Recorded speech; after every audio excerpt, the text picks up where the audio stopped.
আসসালামু আলাইকুম রহমতুল্লাহি আবরাকাতু। আশা করি সকলে ভালো আছেন, ভালো থাকবেন, সুস্থ থাকবেন।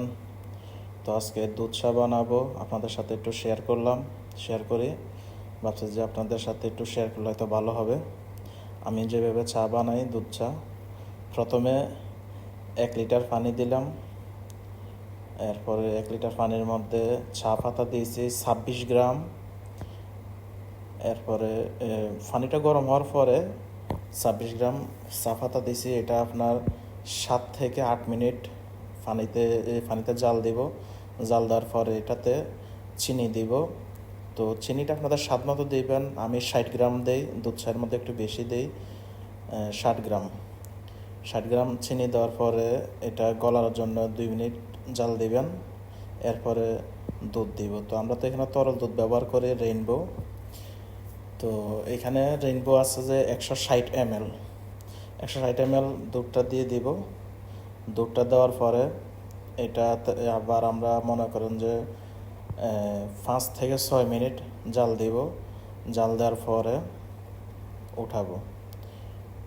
এরপরে লাস্ট পর্যায়ে গিয়ে যখন উঠাবো তার একটু আগে অপশনাল, যদি জাফরান দিতে চান আমরা একটু সাফরান ব্যবহার করি, সাফরান লাল লাল যেটা আর কি ফুলের। তো যারা ব্যবহার করেন, আমার এটা পছন্দ, ফ্লেভারটা আমি ব্যবহার করি। আপনারা দিলেও পারেন, না দিলেও পারেন, সমস্যা নেই। তো এই যে জাফরান দেখেন, 1 চিমটি জাফরান হাতে নিব। দেখুন, তো দেখতে থাকুন। এই যে দেখছেন কি সুন্দর আপনার দুধ দেওয়ার পরে ফুলে উঠছে উপরে। এরকমভাবে জাল দিই। তো এই দুধ চাটা বানাইতে আমার এই যে জাফরানটা দেখেন, হালকা একটু জাফরান। তো এই দুধ চাটা বানাইতে আপনার প্রথমে পানিটা গরম করতে 5 মিনিট লাগে। এরপরে আপনার চা পাতাটা দেওয়ার পর 7-8 মিনিট।